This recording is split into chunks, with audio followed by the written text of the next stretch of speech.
নমস্কার, আপনারা দেখছেন সংবাদ বাংলা ইউটিউব চ্যানেল। জানাবো আজকের বাছাই করা কিছু গুরুত্বপূর্ণ খবর। প্রধান সংবাদগুলি জানার আগে শুরুতেই দেখে নিন আজকের হেডলাইন।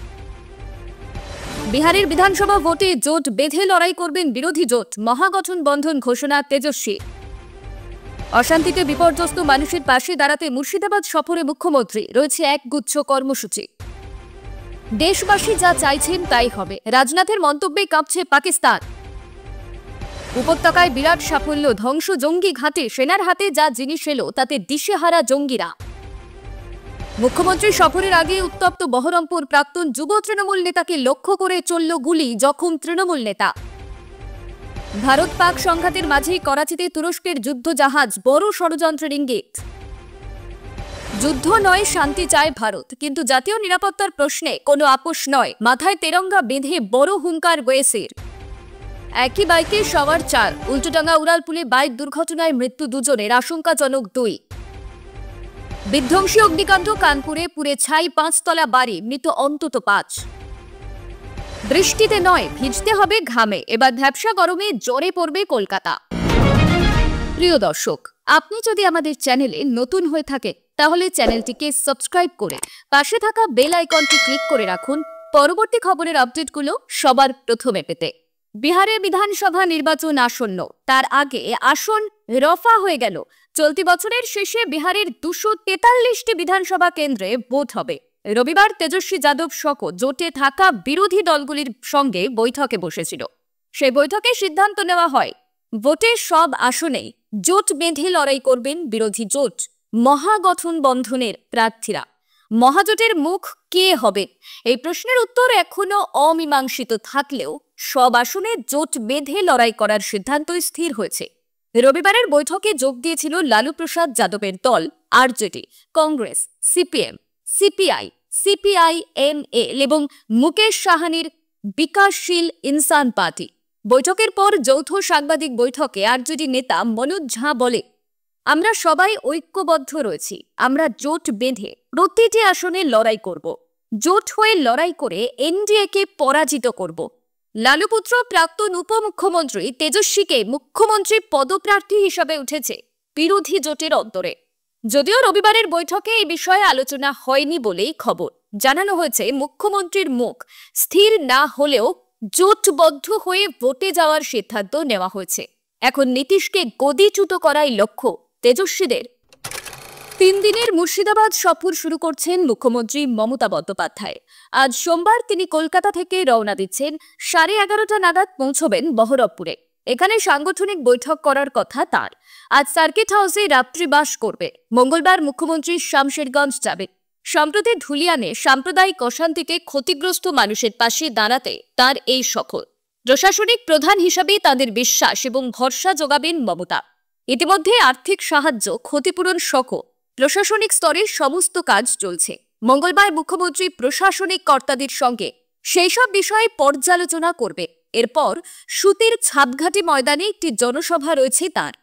একাধিক পরিষেবা প্রদান হবে ওই সভা থেকে।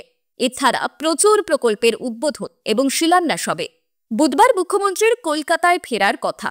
ওয়াকফ সংশোধনী আইনকে কেন্দ্র করে গত মাসে মুর্শিদাবাদের শামশেরগঞ্জে যে বিক্ষিপ্ত অশান্তি হয় তা নিয়ন্ত্রণ করে শান্তি বজায় রাখতে ডিজি সহ রাজ্য পুলিশের সমস্ত কর্তাদের ঘটনাস্থলে পাঠিয়েছিলেন মুখ্যমন্ত্রী। তার নির্দেশ ছিল কোনোভাবে অপরাধীরা যেন ছাড় না পায়।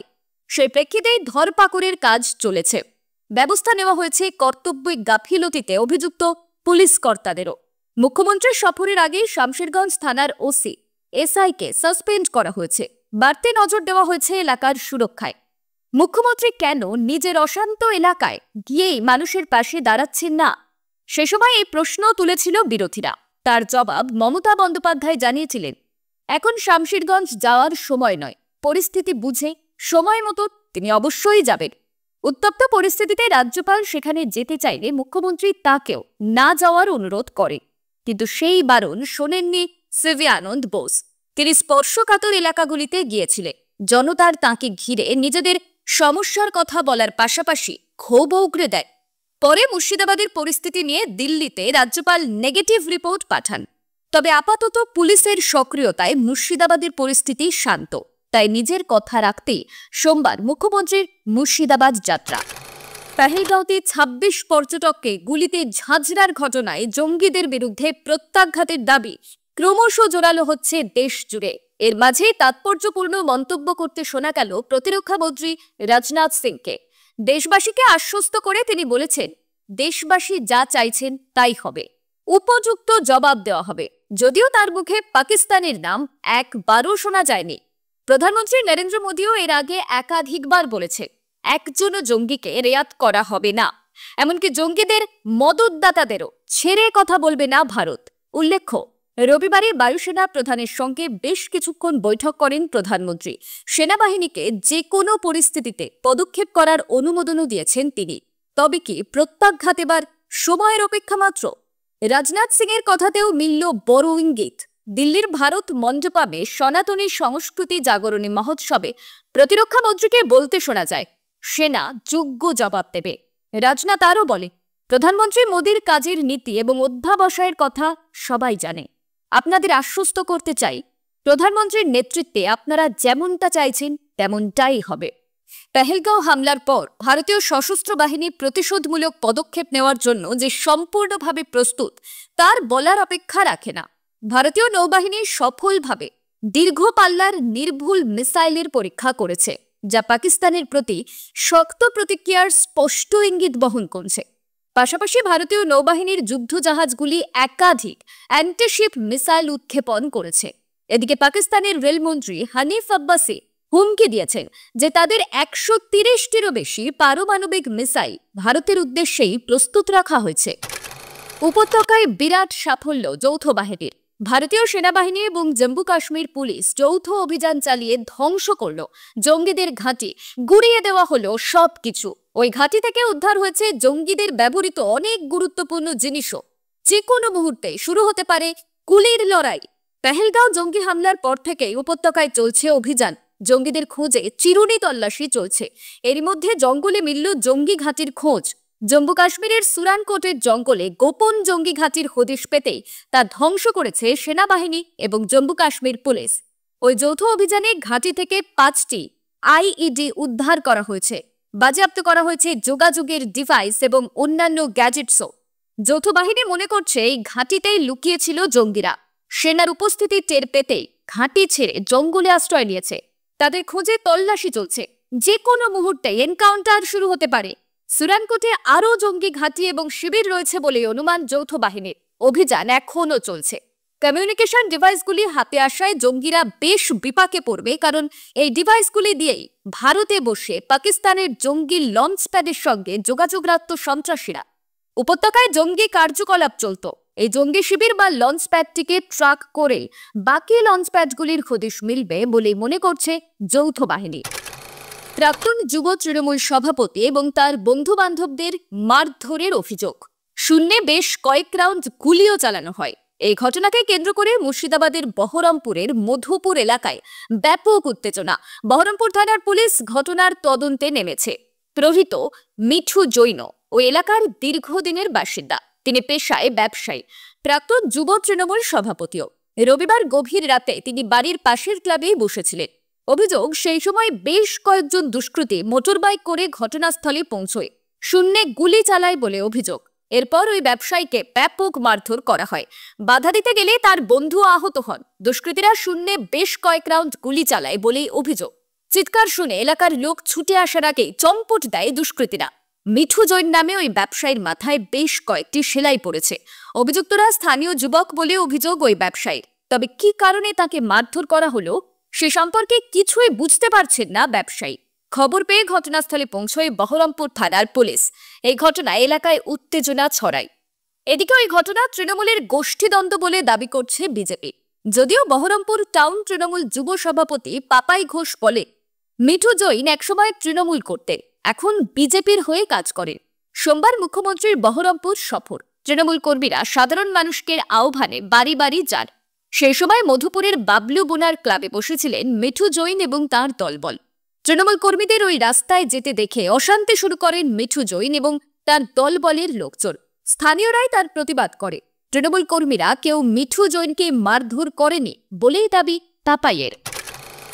কাশ্মীরের পেহেলগাঁওয়ে 22 এপ্রিলের জঙ্গি হামলায় 26 জনের মৃত্যুর পর ভারত এবং পাকিস্তানের মধ্যে তীব্র উত্তেজনা ছড়িয়ে পড়েছে।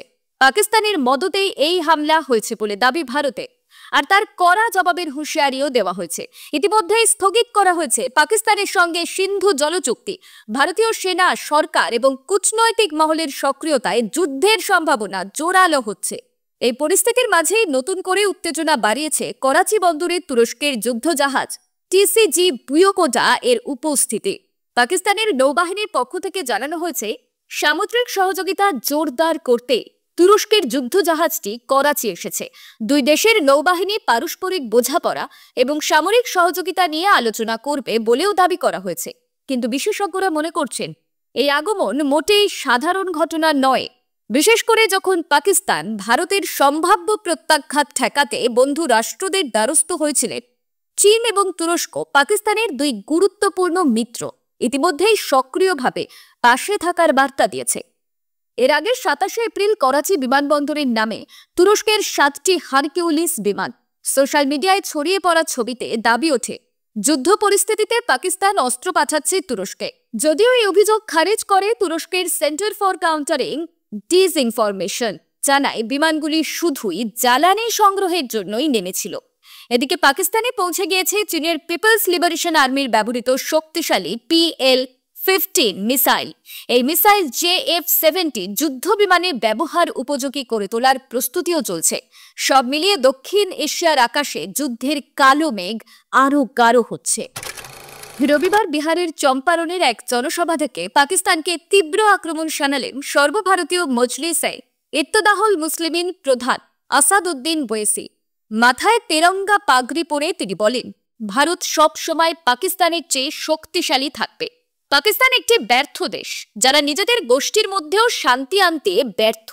পাক সেনাপ্রধান জেনারেল আসিম মুনিরে কাশ্মীর ইসলামাবাদের গলার শিরা মন্তব্যের তীব্র বিরোধিতা করে ওয়েসি এবং তিনি বলে, 1947 সালে ভারতীয় মুসলমানরা সিদ্ধান্ত নিয়েছিল এ দেশেই থাকবে। আমরা জিন্দার বার্তা প্রত্যাখ্যান করেছি। ভারত আমাদের দেশ, আমাদের মাটি। তিনি আরো বলেন, পাকিস্তানে যারা ইসলাম নিয়ে বাজে কথা বলছে তারা ইসলাম বোঝে না, তাদের ইসলামের প্রকৃত শিক্ষা জানা উচিত। পাকিস্তানের সঙ্গে ভারতের বাণিজ্যিক সম্পর্ক ছিন্ন করার সরকারি সিদ্ধান্তকে সমর্থন জানিয়ে ওয়েসি আরো বলেন, এটাই সঠিক পদক্ষেপ। মোদী সরকার পাকিস্তানি জাহাজ এবং বিমান নিষিদ্ধ করে সাহসী সিদ্ধান্ত নিয়েছে। পেহেলগাঁওতে নিহত 26 জন নিরীহ মানুষের পরিবারকে সান্ত্বনা জানিয়ে ওয়েসি প্রধানমন্ত্রীকে অনুরোধ করেন, তাদের শহীদের মর্যাদা দেওয়া হোক। সর্বশেষে তিনি বলেন, এই সময় ঘৃণা ছড়িয়ে নয়, শান্তি এবং ভালোবাসার বার্তা দিয়ে দেশকে এক রাখতে হবে। এই ভাষণের মাধ্যমে ওয়েসি কড়া বার্তা দেন সন্ত্রাসবাদ এবং পাকিস্তানের বিপক্ষে, আর আবারও জানান তার অটুট ভারতীয়ত্বের কথা। বেপরোয়া গতি, আদতেই প্রাণঘাতী। ভোরের কলকাতায় ঘটে গেল ভয়াবহ দুর্ঘটনা। এক ঝটকায় চলে গেল দুটি তরতাজা প্রাণ। জয়রাইডের মাসুল গুনল 4 যুবক। সোমবার ভোর 5:42 নাগাদ এয়ারপোর্টগামী উল্টোডাঙ্গা উড়ালপুলে নিয়ন্ত্রণ হারিয়ে ভয়াবহ দুর্ঘটনার শিকার হন ওই যুবকরা। বাইক নিয়ে সরাসরি উড়ালপুলের গার্ডরেলে গিয়ে ধাক্কা মেরে ছিটকে পড়ে তারা। তড়িঘড়ি স্থানীয়রা তাদের উদ্ধার করে আরজিকর হাসপাতালে নিয়ে গেলে 2 যুবককে মৃত ঘোষণা করেন চিকিৎসকরা। অন্য দুজনের অবস্থা আশঙ্কাজনক। পুলিশ সূত্রে খবর, দুর্ঘটনার কবলে পড়া ওই 4 যুবকের নাম সোয়েব, রহমান, সোহেল এবং ফারুক, যার মধ্যে প্রাণ গিয়েছে প্রথম দুজনের। উভয়ের বয়স মাত্র 20 বছর। প্রত্যেকেই বেনিয়াপুকুর থানা এলাকার বাসিন্দা। ভোরবেলা জয়রাইডের অছিলায় একটা বাইকে চেপে হেলমেট ছাড়াই নেমে পড়েছিলেন রাস্তায়। শুধু তাই নয়, কলকাতা থেকে এয়ারপোর্টের পথ ফাঁকা পেয়ে আগুনের গতিতে ছোটাচ্ছিল বাইকটি, যার মাসুলও গুনতে হলো ক্ষণিকের মধ্যেই। নিয়ন্ত্রণ হারিয়ে উড়ালপুলের গার্ডরেলে ধাক্কা মারে বাইকটি। ছিটকে গিয়ে পড়ে 4 যুবক। প্রাথমিকভাবে জানা গিয়েছে, গত রাতে একটি বার্থডে পার্টিতে অংশগ্রহণ করেছিলেন তারা। তারপর ভোর রাতেই বেরিয়ে পড়েন কলকাতা থেকে এয়ারপোর্টের উদ্দেশ্যে, কিন্তু গন্তব্যস্থলে পৌঁছানোর আগেই চলে গেল তরতাজা 2টি প্রাণ। ভয়াবহ অগ্নিকাণ্ডের জেরে পুড়ে মৃত্যু হল 5 জনের। রবিবার রাতে চাঞ্চল্যকর এই ঘটনাটি ঘটেছে কানপুরের গান্ধীনগর এলাকায়। একটি 5তলা বাড়িতে আগুন লেগে এই দুর্ঘটনা ঘটে। সোমবার সকালে মৃত্যুর তথ্য প্রকাশ্যে এনেছে পুলিশ। দুর্ঘটনার জেরে শোকের ছায়া নেমেছে এলাকায়। পুলিশ সূত্রে জানা গিয়েছে, 5 তলা ওই বাড়ির নিচের তলায় একটি জুতোর কারখানা ছিল। কোনোভাবে শর্ট সার্কিট থেকেই সেখানে আগুন লাগে। প্রচুর দাহ্য পদার্থ থাকায় মুহূর্তের মধ্যে আগুন ভয়াবহ আকার ধারণ করে। কিছুক্ষণের মধ্যে গোটা বাড়ি চলে যায় আগুনের গ্রাসে। আগুনের জেরে আটকে পড়েন উপরের তলার বাসিন্দারা। দমকলে খবর দেওয়া হলে তড়িঘড়ি সেখান থেকে দমকলের অন্তত 40টি ইঞ্জিন আসে। দীর্ঘ চেষ্টার পর আগুন নেভানো সম্ভব হলেও ততক্ষণে 5 জনের মৃত্যু হয়। মৃতরা হলেন জুতো ব্যবসায়ী দানিশ, তার স্ত্রী নাজনীন এবং তাদের 3 মেয়ে।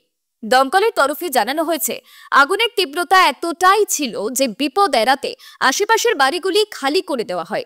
পাশের বাড়ি থেকে দমকল এবং স্থানীয়রা আগুন নেভানোর কাজে হাত লাগান। ওই বাড়ির ভিতর জুতো তৈরির জিনিসপত্রের পাশাপাশি সিলিন্ডার, এসি, রাসায়নিকের ড্রাম ছিল, যার জেরে একের পর এক বিস্ফোরণ ঘটতে থাকে। আতঙ্ক ছড়ায় এলাকায়। 5 জনের মৃত্যু হলেও ওই বাড়িতে থাকা বাকিদের উদ্ধার করেছে উদ্ধারকারী দল। ভোর 3টে নাগাদ আগুন নিয়ন্ত্রণে এলে বাড়ির ভিতরে ঢুকে 5 জনের মৃতদেহ উদ্ধার করেন দমকল কর্মীরা।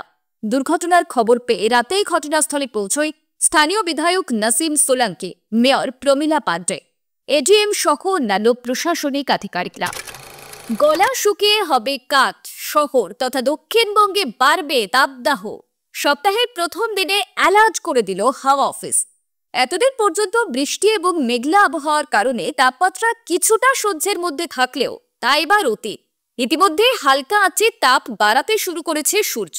কিছুদিনের মধ্যে পরিবেশ যে আরও তপ্ত হবে, এবার সেই আভাসটাই দিয়ে দিল আবহাওয়া দপ্তর। হাওয়া অফিস সূত্রে খবর, আগামী বৃহস্পতিবার অর্থাৎ 8ই মে থেকে লাফিয়ে লাফিয়ে বাড়বে দক্ষিণবঙ্গের তাপমাত্রা। দিন হোক বা রাত, মানবে না কোনো বাধাই। 40 থেকে 41 ডিগ্রি পৌঁছে যাবে পশ্চিমাঞ্চলের পারদ। উপকূলের তাপমাত্রা ছুঁয়ে ফেলবে 38 ডিগ্রির গণ্ডি। ভ্যাপসা গরমে তৈরি হবে শহর কলকাতায়। অন্যদিকে লু বইতে পারে বাঁকুড়া, বীরভূম এবং পুরুলিয়ার মতন অঞ্চলগুলিতে। তবে এতটা অস্বস্তি তৈরি হওয়ার আগে রাজ্যকে এক প্রস্থ ভিজিয়ে যেতে পারে স্বস্তির বৃষ্টি, অনুমান আবহবিদদের। জানা গিয়েছে, সোমবার থেকে বুধের মধ্যে দক্ষিণবঙ্গে হালকা মাঝারি বৃষ্টির সম্ভাবনা রয়েছে। ভারী বৃষ্টি হতে পারে উত্তরবঙ্গে। ইতিমধ্যে সেখানে কমলা সতর্কতা জারি করেছে আবহাওয়া দপ্তর। হাওয়া অফিসের পূর্বাভাস, সোমবার বজ্রবিদ্যুৎ সহ বৃষ্টিপাত হতে পারে উত্তরবঙ্গের বিস্তীর্ণ এলাকা জুড়ে। ঘন্টায় 40 থেকে 50 কিলোমিটার গতিবেগে বইতে পারে ঝোড়ো হাওয়া। প্রভাব পড়বে দার্জিলিং, জলপাইগুড়ি, উত্তর দিনাজপুর এবং আলিপুরদুয়ারে। আজকের মতন খবর এই পর্যন্তই। ধন্যবাদ।